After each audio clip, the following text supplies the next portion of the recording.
আমি শুধু একটাই জনগণকে অনুরোধ করতে চাই, যাদের প্রিয়জনরা আছে তারা যেন সবাই এদিকে রওনা না হয়। পুরো রাস্তা ভরে অনেক মানুষ যাচ্ছে, যাওয়ার কোনো উপায় নাই।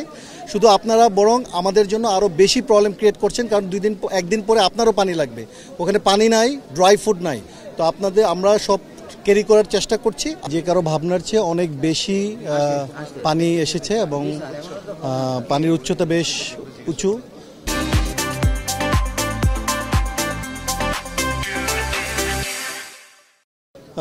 বেশটুকু পানির লেভেল রাইজ করেছে। আমাদের সেনাবাহিনীর 40টা টিম কাজ করছে, নৌবাহিনীর 10টার মতো টিম কাজ করছে এবং আমরা ভিতরে যাওয়ার চেষ্টা করছি এবং প্রায় 3-4 হাজার লোককে আমরা শিফটিং করেছি এক জায়গা থেকে আরেক জায়গায়। বাট পুরোপুরি তো আনা যায় না, একটা উঁচু জায়গা থেকে আর একটা উঁচু জায়গায়।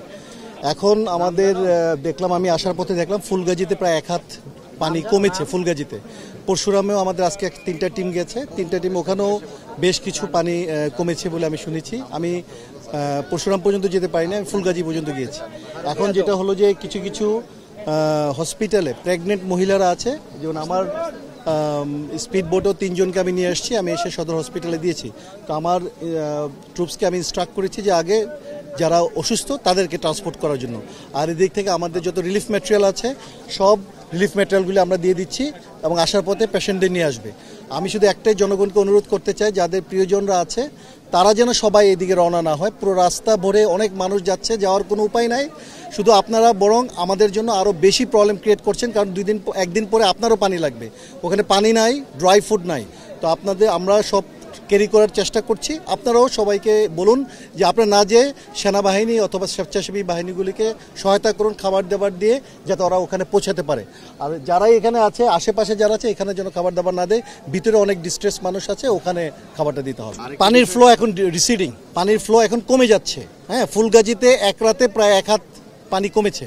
আমি যে রাস্তা দিয়ে পানিতে গিয়েছি, যেখানে আমার ক্যাম্প আছে ওখান থেকে ওই পানিটা সরে গেছে। So it is residing, but এখানে হয়তো একটু বাড়বে, কারণ ওই পানিটা এদিকেই নামবে। ঠিক আছে, but overall situation is improving. ত্রাণ নিয়ে যেতে পারে, বাট দেখা যাচ্ছে যে একটা নৌকাতে 10-12 জন যাচ্ছে। ওই ত্রাণ দেওয়ার পরে আর কোনো লোককে আর রিকভারি করে এখন রিকভারির আর সুযোগটা এখন দরকার নাই। সুযোগ আছে, দরকার নাই। কারণ হলো যারা যেভাবে বেঁচে গেছে।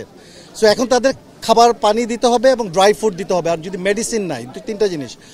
আর যারা এখন ত্রাণ দিতে চাচ্ছে, যারা স্বেচ্ছাসেবীরা, তারাও আলাদাভাবে দিতে পারে। আমাদের ক্যাম্প আছে, ওই ক্যাম্পে দিলে আমরাও পৌঁছা দিতে পারি। সেনাবাহিনী, মাননীয় সেনাবাহিনী প্রধানের কাছ থেকেও, সম্মানিত সেনাবাহিনীর কাছ থেকেও অনেক ত্রাণ এসেছে, ওগুলি আমরা পাঠাচ্ছি, আমরা নিজের উদ্যোগও দিচ্ছি। আমার চোখে একজনও ক্যাজুয়ালিটি চোখে পড়েনি। আমার যেটা ব্যক্তিগত ধারণা যে ওখানে অনেক জায়গাতেই বিল্ডিংয়ে আমি দেখেছি, এক বিল্ডিংয়ে 200-300 করে লোক আছে। তারপরে যেখানে উঁচু জায়গাতে প্রচুর লোক আছে। তো আমার ব্যক্তিগত অ্যাসেসমেন্ট হলো ক্যাজুয়ালিটি অনেক বড় হওয়ার কথা না। যদি কোনো বৃদ্ধ বা কোনো অসুস্থ থেকে থাকে হয়তো হতে পারে, বাট এটা একদমই গেস। আমার চোখে একজনও পড়েনি পুরো রাস্তায়।